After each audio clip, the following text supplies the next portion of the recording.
தந்தை, மகன், தூய ஆவியின் பெயராலே ஆமேன். மூவொரு கடவுளுடைய அருளும் ஆசீரும் பாதுகாப்பு வழி நடத்துதலும் உங்களோடு இருப்பதாக.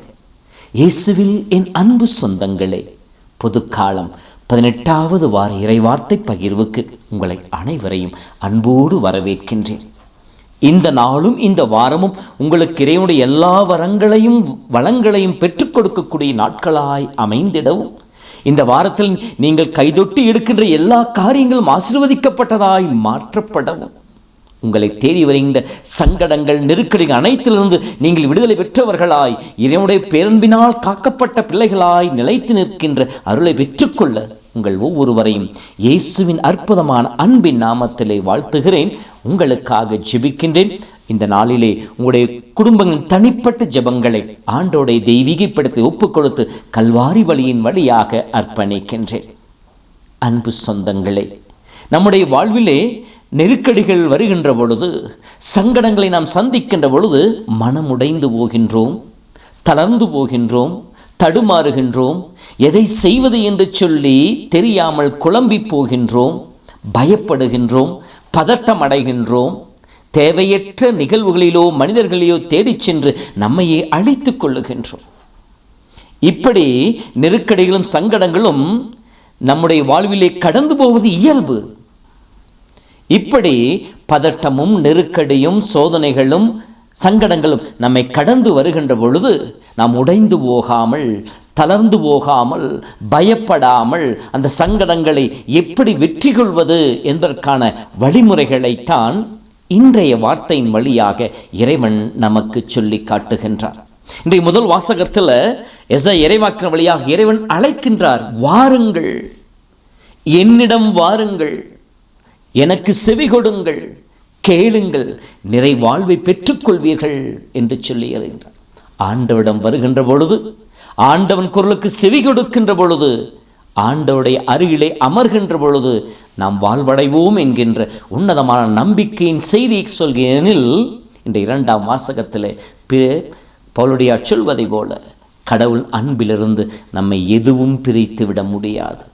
நம் வாழ்விலே சங்கடங்கள், நெருக்கடிகள், வேதனைகள், வியாதிகள், வருத்தங்கள் எல்லாம் வரலாம், எல்லாம் நம்மை மூழ்கடிப்பதை போல தோன்றலாம்.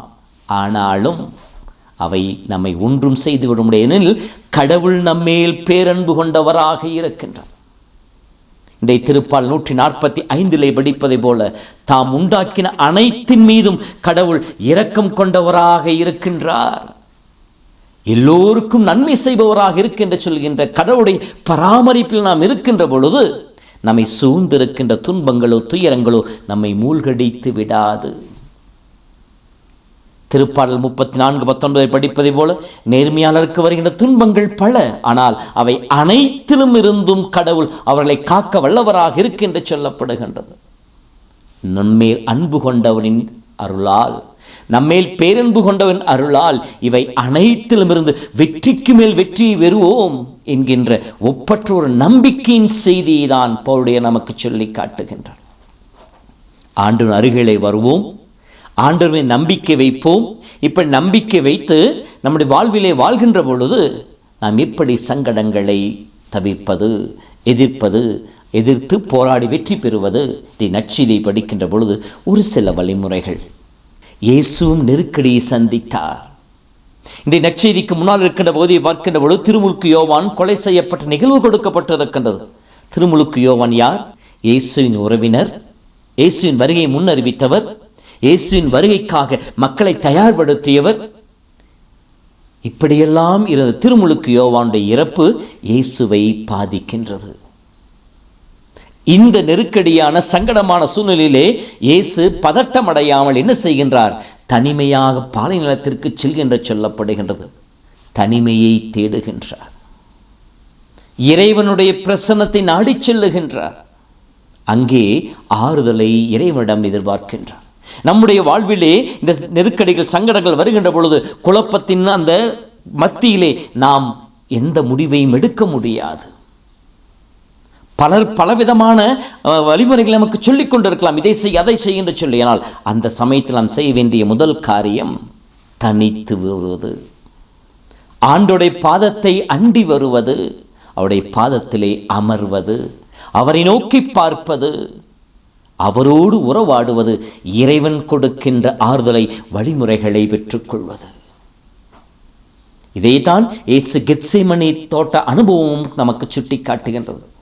நெருக்கடியும் வேதனையும் அவருடைய உள்ளத்தை தாக்குகின்ற பொழுது செய்தது என்ன? தனித்து ஜெபிக்க சென்றார் என்று சொல்லப்படுகின்றது. நம் வாழ்வில் நெருக்கடிகள் வருகின்ற பொழுது நாம் நம்மை தனிமைப்படுத்துவோம். அந்த சூழ்நிலைகளிலிருந்து தனிமைப்படுத்தி நாம் மன அமைதியை தேடுவோம். இரண்டாவதாக, இன்று நம் நெருக்கடிகளிலிருந்து சங்கடங்களில் வெளிவருவதற்கு சொல்லி காட்டுகின்ற பாடம் என்ன என்று சொல்லி பார்க்கின்ற பொழுது, அந்த சங்கடங்களின் மத்தியில் நின்று கொண்டு நாம் யோசித்தோம் எனால் நிச்சயமாக அதிலிருந்து வெளிவர முடியாது. பல தவறான முடிவுகளை எடுத்து விடுவோம். மாறாக பிறர் நிலையிலிருந்து அதை யோசிக்க ஆரம்பிப்போம். இன்றைய நற்செய்தியை பார்க்கின்ற பொழுது இயேசு இந்த சங்கடத்தோடு நெருக்கடியோடு செல்கின்றார். ஆனால் அங்கே அவர் அந்த பாலை நிலத்தை அடைகின்ற பொழுது அங்கு ஏராளமான மக்கள் இவருக்காய் காத்து கொண்டு இருக்கின்றார்கள். அந்த சமயத்திலே நானே ஏற்கனவே சோர்வில் இருக்கின்றேன் என்று சொல்லி அவர் தன்னை தனிமைப்படுத்திக் கொள்ளவில்லை. மாறாக அந்த மக்களுடைய மனநிலையை அறிந்து கொள்கின்றார். அவர்கள் நிலையிலிருந்து அவர்களுடைய தேவைகளையும் அவருடைய சங்கடங்களையும் பார்க்க ஆரம்பிக்கின்றார். எனவேதான் அங்கே வந்த மக்களை அவர் குணப்படுத்துகின்றார். நோயொடிகளை அவர்களிடமிருந்து எடுத்து போடுகின்றார். பிறர் நிலையிலிருந்து அந்த பிரச்சனையை யோசிப்பது, அந்த பிரச்சனைக்கு வெளியில் நின்று நாம் அந்த பிரச்சனையை பற்றி யோசிக்கின்ற பொழுது, சங்கடங்களை பற்றி நாம் அலசி பார்க்கின்ற பொழுது நமக்கு ஒரு சில வழிமுறைகள் நமக்கு கிடைக்கும். இயேசு பிறர் நிலையிலிருந்து அந்த பிரச்சனைகளை பார்க்கின்ற பொழுது அங்கே கடவுள் அற்புதத்தை செய்ததாக இருக்கின்றது. அடுத்ததாக சங்கடத்தை தவிர்க்க நாம் செய்ய வேண்டியது என்ன? பரிதாபத்தோடு மட்டும் நின்று விடாமல் செயல்படுபவர்களாக இருக்க வேண்டும். சிலர்களும் அந்த மக்களுடைய மனநிலையிலிருந்து யோசித்தார்கள், இது பாலை நிலம், இங்கே உண்பதற்கு ஒன்றுமில்லை, இவர்களை இங்கே இருந்தால் அவர்கள் வாடி விடுவார்கள் என்று சொல்லி அவர்கள் நிலையிலிருந்து யோசித்தவர்கள் பரிதாபப்பட்டார்கள். ஐயோ பாவம், இவர்களை அனுப்பிவிடுங்கள் என்று சொல்லி இயேசுவிடம் பரிந்தும் பேசுகின்றார்கள். ஆனால் இயேசு அவர்களுக்கு சொல்வது என்ன?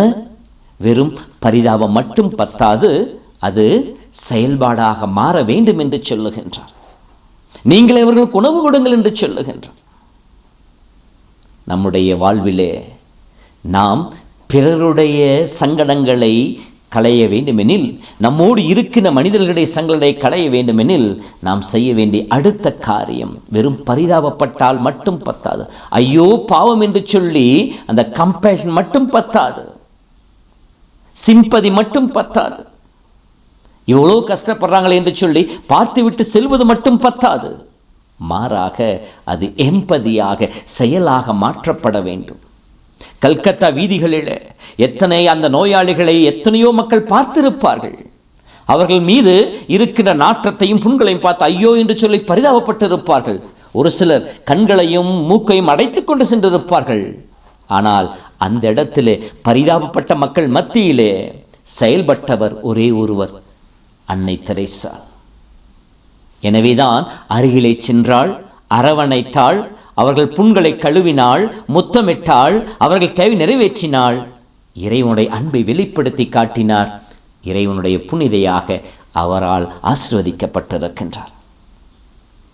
வெறும் பரிதாபம் மட்டும் பத்தாது, மாறாக செயலாக மாற்றப்பட வேண்டும். நம்முடைய அன்றாட வாழ்விலும் கூட நம்மோடு இருக்கிற மனிதர்களுடைய சங்கடங்களை களைந்தெறிய வேண்டுமெனில் நாம் பரிதாபப்பட்டு ஐயோ பாவம் என்று சொல்லி சொல்வது நின்று விடாமல், அவர்களுக்கு என்னால் எதை செய்ய முடியும், அவர்களுக்கு என்னால் எதை செய்து அவர்களுடைய இந்த நிலையிலிருந்து அவர்களுக்கு வெளிக்கொணர முடியும் என்று சொல்லி யோசிக்க வேண்டும்.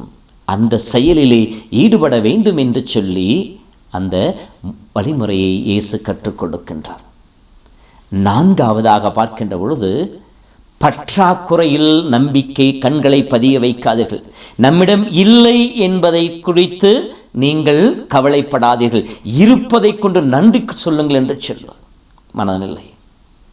பெரும்பான்மையான சமயங்களில் என்னிடம் பணம் இல்லை, பதவி இல்லை, வசதி இல்லை, வாய்ப்புகள் இல்லை, சந்தர்ப்பங்கள் இல்லை, நான் உதவுவதற்கான எந்த ஒரு நிலையும் எனக்கு இல்லை இல்லை இல்லை என்று சொல்லி நாம் இல்லாதது மீது கண்களை பதிய வைக்காமல் நம்மிடம் என்ன இருக்கின்றது, நம்மிடம் நேரம், வாய்ப்பு, ஆசீர்வாதங்கள், கொடைகள், திறமைகள், இப்படி பலவற்றை கடவுள் நம்மிடம் கொடுத்திருக்கின்ற பொழுது நம்மிடம் இருப்பதை எப்படி பயன்படுத்துவது? அங்கே அந்த சிறுவனிடம் 5 அப்பமும் 2 மீனும் இருந்ததாக உப்புமின் நற்செய்தி சொல்லுகின்றது. அப்படி இருக்கின்ற பொழுது அந்த சிறுவன் அந்த பாலைநிலத்திற்கு வருகின்ற பொழுது 5 அப்பம் 2 மீனும் கொண்டு வந்திருக்கின்ற சொல்லுகின்ற பொழுது அங்கே வந்த மக்கள் ஒரு சிலவற்றை கொண்டு வந்திருப்பார்கள். இருப்பதில் அவர்கள் கண்களை இயேசு பதிய வைக்க அழைப்பை விடுக்கின்றார். இருப்பதை கொண்டு வாருங்கள் என்று சொல்லுகின்றார். நாம் நம்மிடம் இருக்கின்ற திறமைகளையும் நேரத்தையும் நல்ல முறையில் பயன்படுத்துகின்ற பொழுது நம்மிடம் இருக்கின்ற சங்கடங்களையும் பிறர் வாழ்வில் இருக்கின்ற சங்கடங்களையும் நம்மால் நிச்சயமாக நிவர்த்தி செய்ய முடியும். அடுத்த பாடமாக நமக்கு சொல்லிக் கொடுப்பது ஆண்டவரிடம் கொண்டு வாருங்கள். இயேசு அழைக்கின்றார், என்னிடம் கொண்டு வாருங்கள் என்று சொல்லி அழைக்கின்றார். நம் வாழ்வில் எத்தனையோ குறைபாடுகள், பலவீனங்கள் இருக்கின்றன, இயலாமைகள் இருக்கின்றன, வேதனைகள் இருக்கின்றன, வியாதிகள் இருக்கின்றன, நம்மால் கடந்து போக முடியாத எத்தனையோ தருணங்கள் இருக்கின்றன. அதில் நாம் நம்முடைய மண்டை உடைத்துக்கு நின்று விடாமல் ஆண்டவரிடம் கொண்டு வருவோம். ஆண்டவருடைய பாதத்தில் அதை ஒப்புக் கொடுப்போம். இயேசுவின் கரங்களிலே நம்மை முழுமையாக அர்ப்பணிப்போம். வாழ்வு கொடுக்க வந்த ஆண்டவர் நாம் நிறைவாழ்வு பெற வேண்டும் என்று சொல்லி தன்னுடைய இரத்தத்தை நமக்கு உணவாக பானமாக கொடுத்து நமக்கு நிறைவாழ்வை பெற்றுக் கொடுக்கின்ற ஆண்டவருடைய அருகிலே வருவோம். அந்த 2 சீடர்கள் இந்த 5 அப்பம் 2 மீன் அதோடு கூட இயேசுவும் நம் மத்தியில் இருக்கிறார் என்பதை அவர்கள் மறந்து போனார்கள். நாமும் பெரும்பாலான சமயங்களில் நம் வாழ்வில் கஷ்டங்கள், துன்பங்கள் வருகின்ற பொழுது கடவுள் நம் அருகிலே இருப்பதை, கடவுள் நம்மோடு இருப்பதை, நம்மோடு நடப்பதை நாம் மறந்து விடுகின்றோம். நமக்கு அருகிலேயே நம் கடவுள், நம் ஆண்டவர் இருக்கின்றார் என்பதை நாம் மறந்து விடுகின்றோம். எனவேதான் தனித்து போராடுகின்றோம், தனித்து அந்த சங்கடங்களை சந்திக்கின்றோம், மனமுடைந்து போகின்றோம். ஆண்டவரிடம் கொண்டு வருவோம். ஆண்டவர் கொடுக்கின்ற பலனை கொண்டு ஆண்டவரோடு இணைந்து அந்த சங்கடங்களை நாம் சந்திக்கின்ற பொழுது அது நிர்மூலமாக்கப்படும். சங்கடங்கள், நெருக்கடிகள் தகர்த்தெறியப்படும் ஆண்டவரோடு இணைந்து. எனவேதான் யோவான் 10:17 சொன்னார், என்னை பிரிந்து உங்களால் ஒன்றும் செய்ய முடியாது, என்னோடு இணைந்திருக்கின்ற பொழுது நீங்கள் வாழ்வு பெறுவீர்கள், பலன் கொடுப்பீர்கள் என்று சொல்லி நம் வாழ்விலே சாத்தான் விடுக்கின்ற சோதனைகளையும் நெருக்கடிகளையும் கூட நாம் வெற்றி பெற வேண்டுமெனில் நமக்கு பக்கபலமாய் ஆண்டவர் இருப்பதை உணர வேண்டும். ஆண்டவர் நம் அருகிலே இருப்பதை எப்போது உணர்கின்றோமோ அப்பொழுது நாம் பலன் பெற்றவர்களாக மாறுவோம். அதைத்தான் பவுல் சொன்னார், என்னை பலப்படுத்தும் இயேசுவின் துணையை கொண்டு எதையும் செய்ய எனக்கு ஆற்றல் உண்டு. என்னால் முடியாது, ஆனால் என் அருகிலே என்னோடு இருக்கின்ற என் ஆண்டவர் எனக்கு அனைத்தையும் தருவார் என்கின்றார். ஆகவே ஆண்டவரிடம் கொண்டு வருவோம். ஆண்டவர் அருகில் இருப்பதை உணர்வோம். ஆண்டவர் இணைந்து செயல்படுகின்ற பொழுது நெருக்கடிகளை, சங்கடங்களை தகர்த்தெறிய முடியும். அன்பு சொந்தங்களே, இதோ ஆண்டவர் இயேசுவின் வழியில் நாமும் நம் வாழ்வில் நெருக்கடிகள், சங்கடங்கள், போராட்டங்கள், எதிர்ப்புகள் வருகின்ற பொழுது அதை சந்திக்க முற்படுவோம். நம் நிலையில் இருந்தல்ல, பிற நிலையில் இருந்து பரிதாபப்படுவோம் மட்டுமல்லாமல் செயல்படுவர்களாக இருப்போம். இயேசுவின் அருகில் கொண்டு வருவோம். வல்லமையை பெற்று மாட்சிமின் மக்களாய் இந்த உலகிலே இயேசுவுக்கு சான்று பகர்வோம். ஆண்டவர் உங்களோடு இருப்பாராக. எல்லாம் வல்ல இறைவன், தந்தை, மகன், தூய ஆவியின் பெயராலே ஆமேன்.